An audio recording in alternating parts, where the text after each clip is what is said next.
Di sebalik kesuburan oasis Ziban, tanah tingginya menjadi tempat persemadian Uqbah bin Nafi'.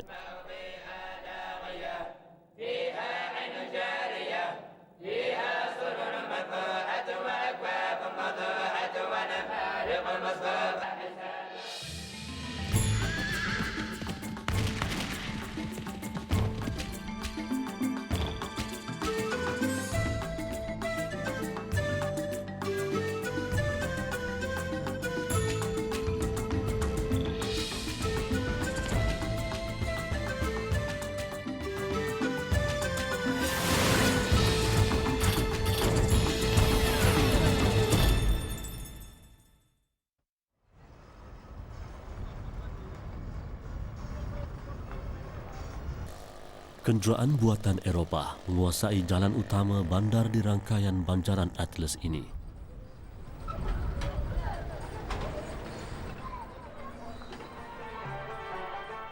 Namun kenderaan dari Asia turut menabat hati penduduknya.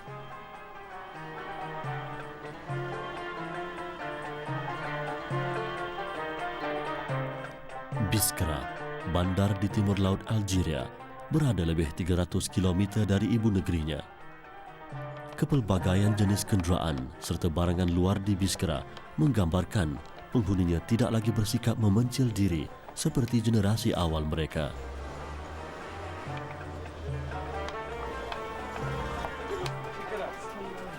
Adunan tepung bersama bawang, tomato dan cili menghasilkan mahjubah, makanan sampingan yang digemari.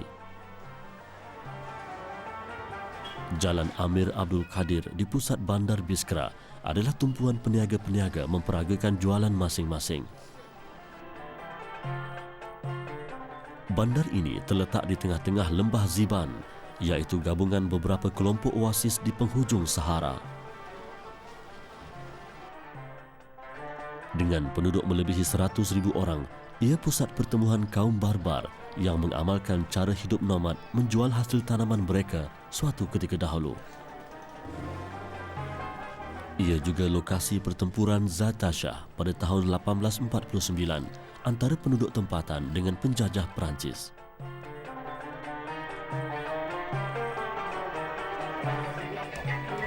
Biskra dijadikan lokasi percutian ketika musim sejuk kerana cuacanya yang stabil, terutama pada bulan November hingga April. Suhu pertengahan pada musim panas dan musim sejuknya ialah 25 darjah Celsius dan 11 darjah Celsius. Ia juga dikenali sebagai Biskra selepas tahun 1981 menjadi tumpuan sebahagian daripada 15 juta orang barbar yang menghuni negara Morocco dan Algeria. Walaupun terletak di kawasan tinggi, ia tidak terkecuali daripada pencerobohan Rom di awal Masihi serta penjajah Eropah pada kurun ke-19. Pengaruh Islam tiba bersama akidah suci pada kurun ke-7 dan menjadi agama penduduknya setelah meniti laluan ketir.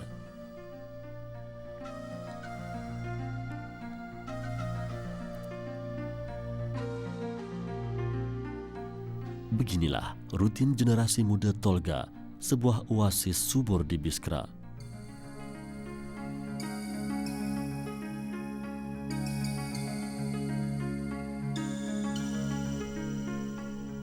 Kurma kawasan ini terkenal kerana mutunya yang tinggi dan didakwa sebagai kurma terbaik di dunia. Penduduk tempatan menggelarnya Dakhlah Nur atau tamar bercahaya. Ketinggiannya boleh mencapai 8 meter.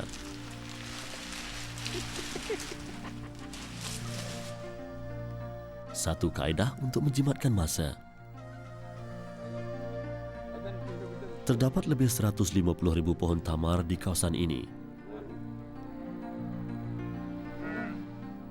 Ben Sahla Ayashe berusia 61 tahun, mengusahakan 10 hektar ladang tamar Dakhlah Nur bersama adiknya Ben Sahla Umar 55 tahun.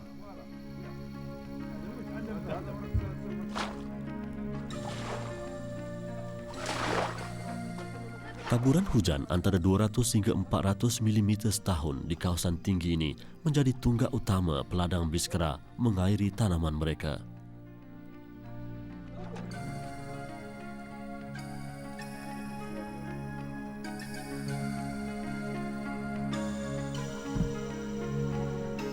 Setandan tamar yang baik boleh menghasilkan antara 200 hingga 1000 biji tamar.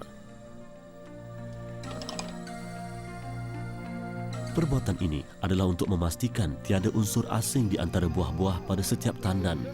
Buah yang tidak elok akan gugur setiap kali diurai begini.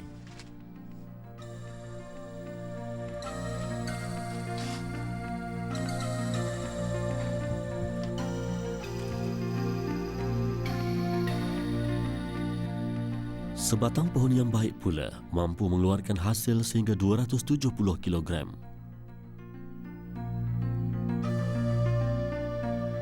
Tamar ladang ini menyumbang sebahagian daripada 12% hasil pertanian Algeria.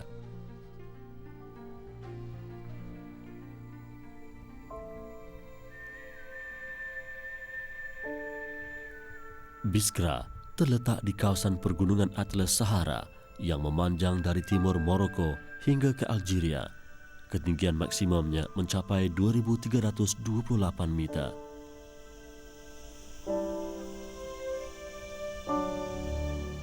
Aures dipagari puncak-puncak tinggi di bahagian utara, manakala bahagian selatannya menempatkan dua buah lembah subur, Wadi Abyad dan Wadi Abdi. Kaum Barbar dan tanah tinggi Atlas tidak boleh dipisahkan. Rufi Balcony, sebuah lembah subur di selatan Aures, turut menjadi tempat tinggal penduduk pribumi Afrika Utara itu. Ketika musim panas, mereka akan mendiami rumah-rumah yang diperbuat daripada tanah dan batu pada bahagian rendah, hampir dengan punca air di ngarai ini. Sementara pada musim sejuk, mereka berpindah ke kawasan tinggi jauh dari ngarai itu dan mendiami rumah yang lebih banyak memiliki kemudahan infrastruktur. Mereka berpegang kuat kepada ajaran Islam setelah beriman dan memuliakan golongan ulama serta insan alim.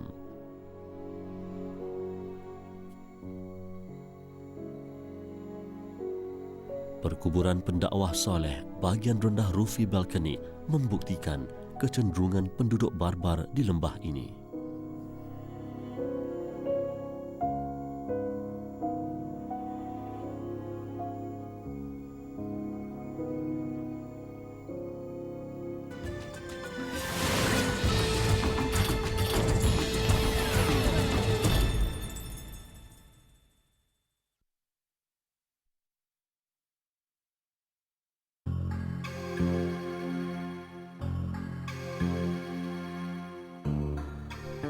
Gerakan dakwah ke negara-negara Afrika Utara telah bermula sejak zaman Sayyidina Umar Al-Khattab menjadi khalifah.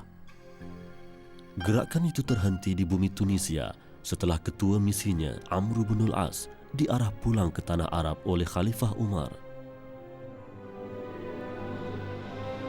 Pada zaman kerajaan Umayyah di bawah pimpinan Muawiyah bin Abi Sufyan, gerakan itu kembali aktif. Pada waktu itu, laluan ke Afrika Utara didominasi oleh dua kuasa utama. Bahagian pantai dimonopoli oleh penjajah Byzantine, sementara kawasan tanah tinggi dan padang pasir dimiliki oleh kaum Barbar. Banjaran Aures, contoh benteng pertahanan mereka, melarikan diri dari penjajahan Byzantine dan menghalang sebarang usaha mendekati kehidupan primitif mereka. Pada waktu itu, ia di bawah kekuasaan seorang pemimpin wanita Barbar. Dia bergelar Kahina atau ahli sihir. Nama sebenarnya Dahya daripada kabilah Jaradah. Kebijaksanaannya membolehkan dia menguasai kabilah-kabilah lain selama 53 tahun. Pada tahun 693, Panglima Islam Hasan bin Nu'man telah digempur oleh wanita itu dalam usaha mereka menghalang gerakan Islam.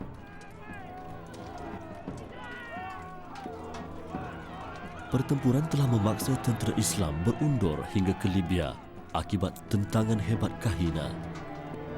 Pengunduran Hasan membolehkan Kahina memasuki kota Kairawan, markas gerakan Islam di Afrika Utara.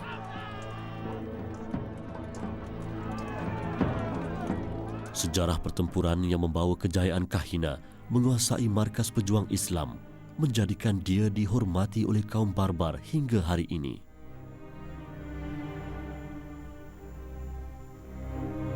Bagaimanapun, kealpaan atas kejayaan itu telah meragut nyawanya. Kahina mengambil seorang tawanan Islam, Khalid bin Yazid, sebagai anak angkat dengan tujuan untuk mencungkil perilaku dan kekuatan umat Islam. Khalid pula menggunakan peluang itu dengan mendedahkan kelemahan Kahina kepada tentera Islam. Dengan sangkaan umat Islam hadir untuk mengaut kekayaan di kawasannya, Kahina melakukan banyak kerosakan ke atas harta benda milik awam dengan harapan pejuang Islam tidak berminat untuk ke kawasannya.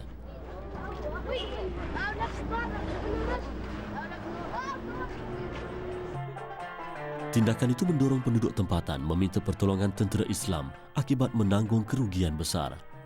Akhirnya, Kahina ditewaskan oleh Hasan bin Nu'man berhampiran sebuah perigi. Ia kemudiannya dikenali sebagai Perigi Kahina.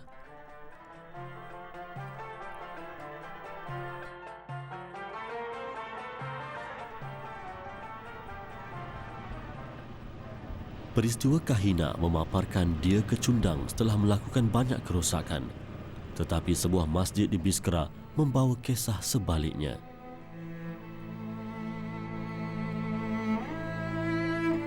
Masjid ini didirikan sempena kejadian yang berlaku di tapak asalnya. Bagi penduduk Afrika Utara, masjid ini memberi makna mendalam kepada mereka kerana akidah murni yang dianuti hari ini telah diusahakan oleh panglima yang terbunuh di sini.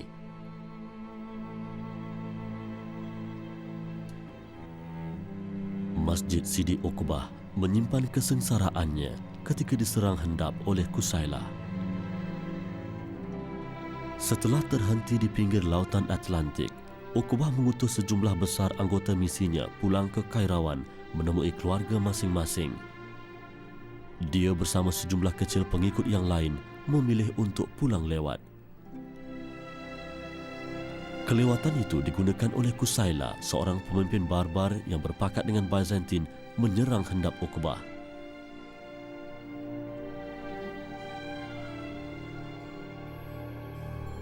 Walaupun jumlah mereka kecil berbanding bala tentera musuh, namun menyerah jauh sekali. Uqbah bersama rombongannya gugur syahid demi mempertahankan kalimah syahadah. Usaha dakwah Uqbah hingga ke bahagian barat Morocco telah lama diperhatikan oleh Kusailah. Kesempatan yang datang digunakan sepenuhnya. Lokasi pertempuran mereka dikenali sebagai Tahudah. Menurut Syekh Ali Zubairi, imam masjid ini, وش يقول ابن خلدون؟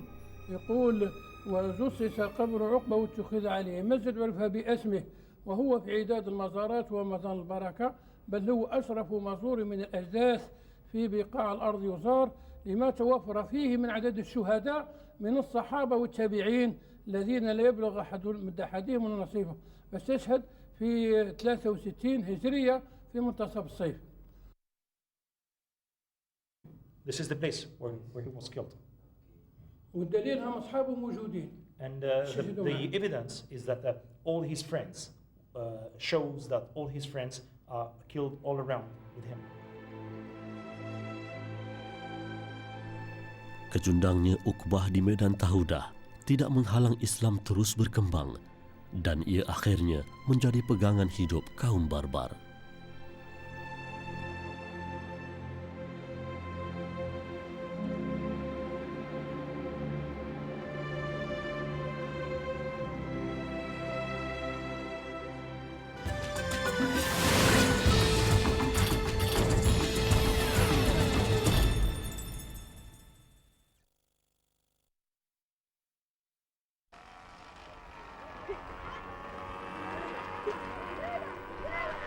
Peristiwa pembunuhan Uqbah berlaku lebih awal daripada sejarah pemberontakan Kahina. Kusailah, pemimpin barbar yang bertanggungjawab di atas kesyahidan Uqbah, berpengkalan di Tlemcen, bandar di barat Algeria. Dia bercita-cita untuk menjadi raja, mengetuai kaum barbar Auraba yang tinggal antara bahagian barat Aures hingga ke Fez di Morocco. Kehadiran Islam membantutkan cita-citanya. Kejayaan menewaskan Uqbah membolehkan dia memasuki kota yang diasaskan oleh pahlawan Islam itu. Kairawan, sebuah bandar di Tunisia, asalnya sebuah kubu dan masjid, didirikan oleh Uqbah pada tahun 670. Ia berkembang menjadi sebuah kota apabila penduduk sekitar mendirikan penempatan berhampirannya. Qusaylah menguasai kota ini dari tahun 683 hingga 688. Dia diundurkan dari Kairawan oleh Panglima Islam Zubair bin Qais al-Balawi di era pemerintahan Abdul Malik bin Marwan dari dinasti Muawiyah. Zubair memburu Qusaylah hingga ke bagian barat Mams, kawasan di luar Kairawan, dan menewaskannya di situ. Walaupun Zubair akhirnya dibunuh oleh tentera Byzantine, namun kota yang dibebaskan oleh Panglima itu menjadi markas kegiatan dakwah hingga kurun ke-9.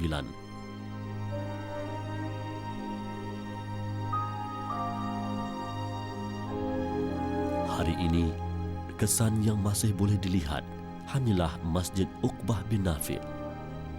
Di sebalik tingkalan ini, Kairawan telah berjaya menyatukan kaum barbar dalam satu akidah yang terus dipertahan sebagai sumbangan terbesarnya.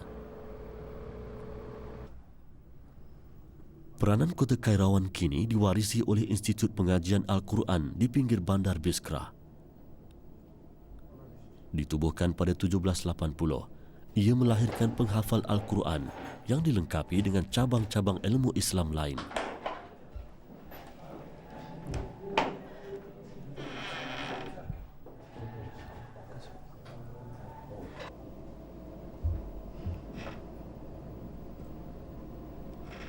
Abdul Qadir Uthmani meneruskan operasi institut yang diwarisi dari generasi terdahulunya. Dia sendiri menjadi tenaga pengajar di sini.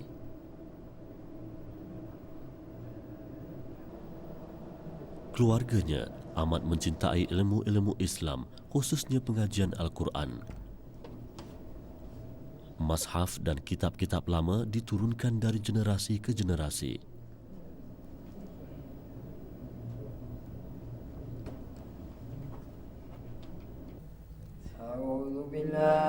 Pelajarnya hanya terdiri daripada lelaki seramai 200 orang yang belajar secara percuma.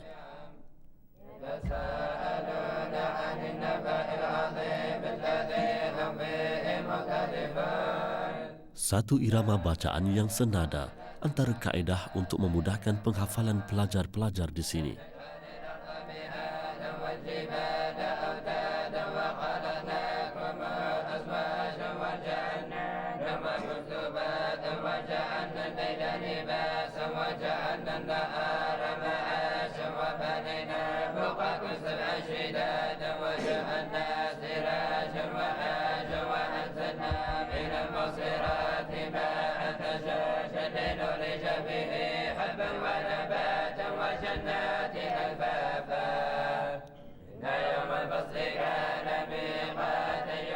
Pelajar-pelajar ini perlu menghabiskan tempoh pengajian selama 4 tahun sebelum keluar dari institut ini.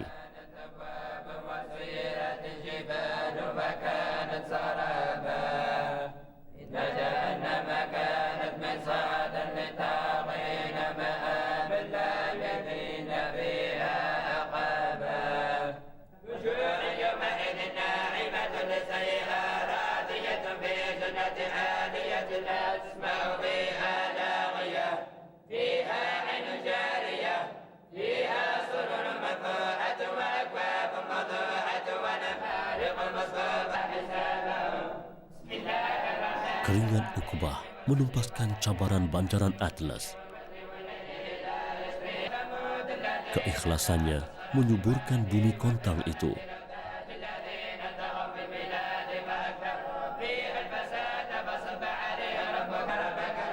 Titisan darahnya melembutkan hati penduduk pribumi bersatu di bawah nur ilahi.